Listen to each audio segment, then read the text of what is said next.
knows, you're seeing, you're going to be there, kind of dangerous if you just stay in the same place.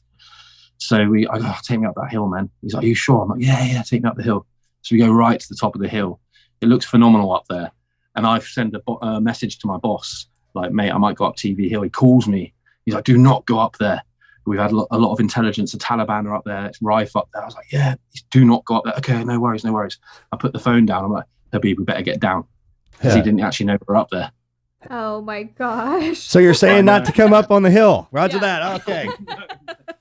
We were just checking or doing a perimeter sweep out here. Yeah, because I the same way. My chief, when I first got in, he's like, I want you on the edge where the demons live. He's like, I'll pull you back when I think you've had enough. And the perimeter is only set up by the people who go in, well, like when we go in first. So we can come in and widen that sucker as well. And that's the one thing with us. And when we would do interop with y'all all the time, and the Thai, that we go back to Thailand, though, having a lot of buddies that we trained with from there. Yeah. The hardest most people don't realize is anytime we step into a foreign country, it doesn't matter what you're wearing or how you try to blend in. We don't blend. Ain't nothing like a white dude walking around. We got blue eyes. It's kind of like everyone else is not that. So no, it's hard enough to just to keep that rhythm. When the locals come in and you actually befriend some of them, they show you the world of what you're really looking at. It's almost as if if you were fighting in your hometown in your city.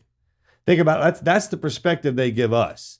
Because you know as well as I do, bro, when we drop in, you can look at that map all day. But then when you have to step back and zone it and kind of look at it and who lives in there, why they live in there, like which one of these in our countries, like which one of these are where the poor people live, where the mean ones live, where the nice ones live. That's a thing. Yeah. Right? No, exactly. You know, who are the big players? Who's got the money? Who are the bosses? Yeah. No, it's so true, man. And I just found myself doing that and oftentimes going to places I shouldn't do, but I just like to explore, man. Well, how much did we learn doing that? Because it's only a bad neighborhood if you ain't bad enough to be in there. Otherwise, it wouldn't be livable. There wouldn't be anybody living in there. So no, exactly right. And that 2 years in Kabul completely changed my perspective on what we're often told in the Western world about Afghans or Middle Eastern, Iraqis. And man, 99% of them are amazing, awesome, and they're great, and they take you in, man, and they're just feed you, protect. I mean, they are amazing people. Oh man, they're just born with a wrong passport, man. And my bad days on the path and my bad days in my life, I just send a quick message to Habib, and it brings me in check, man. Because my problems, they'd love those problems. I know, right?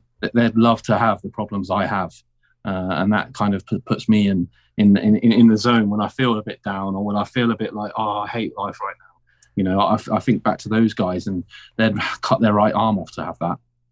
It's funny the predicaments that we get in as a society and as people.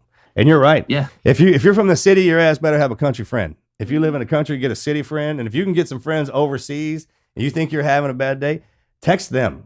Be like, hey man, tell me about what you're doing. He's like, man, I got 4 flat tires. I got a mule dragging one of my car. I got someone tried to kill me earlier. It's hilarious. I mean, it's the calamity and chaos. Honestly, is so much fun. Habib will I'll message him and I'll type out something. I'll delete it because this is so lame, bro.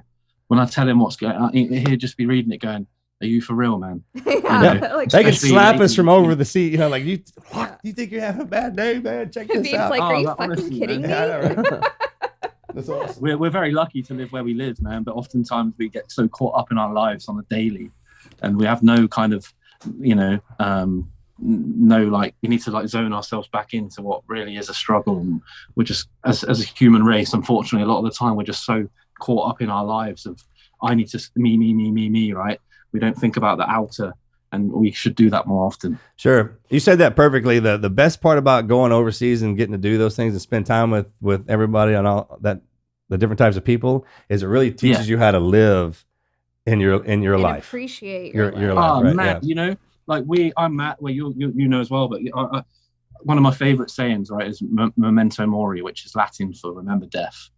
I'm not going to lie, like death used to cripple me a little bit. I didn't want to die because I love life, man. Like, why would I want to leave this life? It's great. We've got good people in it. There's good coffee. There's good places to go, and every day is an adventure. And I really struggled with kind of letting go of that. And I lost some friends in the Marines and in my life, and my nan and my granddad. And, you know, but I got to the point where I was like, you know what, man, like that can either cripple you or it can propel you. Like that, just that simple saying, and to live in the now. You know, you can't change yesterday. You can't change what's happened, good or bad. You know, if it's good or bad, you've got to try and forget it. You can go back into it and take things out and lessons you've learned, but you can't live there. And oftentimes people do live there, you know, and they stay there. And what they need to do is just focus on now and be thankful that they can breathe, that they have a roof over their head. Like, I have never valued a bed so much in my life as I do on this walk, man. All right. Yeah, till you had when you're out there beating your feet all freaking day. That in our house, the bedding has to be the most important. I sleeping on the ground as much as we did and doing all that. Oh, man. This is the Team Never Quit podcast. So buckle up, Buttercup.